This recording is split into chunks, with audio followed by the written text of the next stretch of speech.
தென்காசி மாவட்டம் குற்றாலத்தில் சுற்றுலா பயணிகள் கூட்டம் அதிகரித்து காணப்படுவதால் கண்காணிப்பு கோபுரங்கள் அமைத்து போலீசார் தீவிர சோதனையில் ஈடுபட்டுள்ளனர்.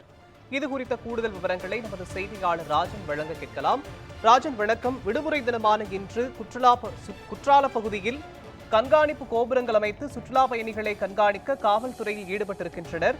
கண்காணிப்பு கோபுரங்கள் எத்தனை அமைக்கப்பட்டிருக்கிறது? சுற்றுலா பயணிகளின் வருகை எந்த அளவிற்கு இருக்கிறது? சொல்லுங்க. மோகன், அதாவது தென் தமிழகத்தின் ஸ்பா என்று அழைக்கப்படும் குற்றாலம் என்பது உலகளவில் ஒரு புகழ்பெற்ற ஒரு சுற்றுலா தலமாக விளங்கி வருகிறது. தற்போது சீசன் என்பது தொடங்கியுள்ளது. இந்த குழு சீசனை ரசிப்பதற்காக நாடெங்கிலும் இருந்து லட்சக்கணக்கான சுற்றுலா பயணிகள் வந்து செல்கின்றனர். அதாவது குறிப்பாக தென்காசி மாவட்டம் குற்றாலத்தை பொறுத்தவரை ஆண்டு முழுவதும் அருவியில் தண்ணீர் விழுந்தாலும் குறிப்பாக ஜூன், ஜூலை, ஆகஸ்ட் ஆகிய 3 மாதங்கள் மட்டுமே சீசன் காலமாகும். இந்த காலங்களில் தான், அதாவது தென்மேற்கு பருவமழை தொடங்கிய நாள் முதல் இந்த சீசனாக கருதப்படுகிறது.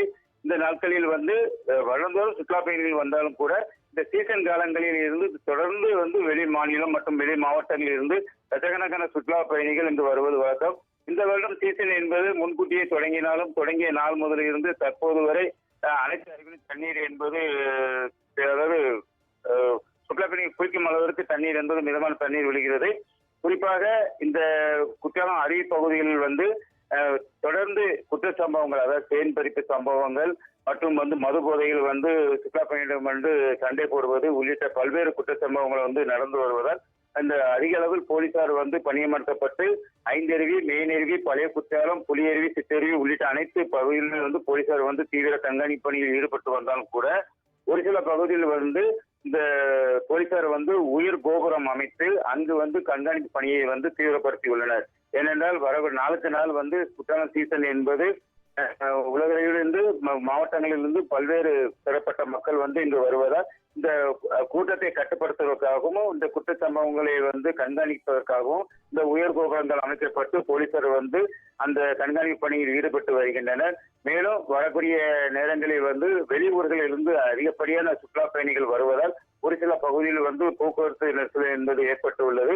அதாவது குடும்பமாய் இந்த குற்றால அருவிகளில் குளிப்பதற்காக இன்று விடுமுறை தினம் என்பதால் சுற்றுலா பயணிகள் வருகை என்பது நிமிடத்துக்கு நிமிடம் அதிகரித்து வருகிறது.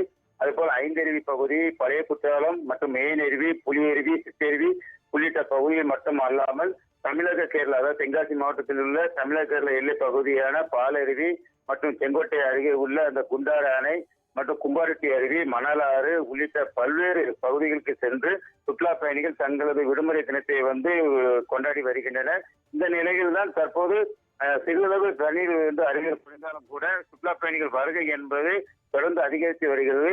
இன்னும் ஒரு சில தினங்களில் குற்றாலத்தில் சாரல் திருவிழா தொடங்கப்பட உள்ளது. இதனால் இன்னும் கூட்டம் அதிகமாக இருக்கும் என்பதற்காக அந்தந்த அருவி பகுதியில் போலீசாரும் மற்றும் தீயணைப்புத் துறையினரும் பாதுகாப்பு பணியில் ஈடுபட்டு வருகின்றனர். வெயிலையும் பொருட்படுத்தாமல் அந்த குற்ற சம்பவங்களை குறைப்பதற்காக பெண்கள் குளிக்கும் பகுதியில் அந்த பெண் போலீசார் அந்த பெண்களை சுமார் ஒரு 30-40 பேராக அவரை அருவியில் பத்திரமாக குளிக்க வைத்து அனுப்புகின்றனர். ஏனென்றால் தேன் பறிப்பு சம்பவங்கள் தொடர்ந்து நடந்து வருவதால் இந்த கண்காணிப்பு பணியும் போலீசார் அந்தந்த அருவி பகுதியில் பாதுகாப்பு பணியில் ஈடுபட்டு வருகின்றனர். மோகன், தென்காசி மாவட்டம் குற்றாலத்தில் சுற்றுலா பயணிகளின் கூட்டம் அதிகரித்து காணப்படுவதால் காவல்துறையினர் உயர் கோபுரங்கள் அமைத்து கண்காணிப்பு பணியில் ஈடுபட்டு வருவது தொடர்பான விவரங்களை வழங்கியதற்கு நன்றி.